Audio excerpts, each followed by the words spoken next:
Dito kami ngayon sa Montreal, Quebec. Pauwi na.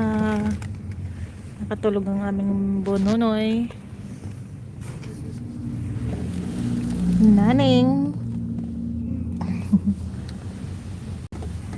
Live muna tayo saglit. Walang snow sa Montreal. Tunaw na agad yung snow nila. Jay, Jay, pakilagay yung cellphone ko dyan. Naka-live yan.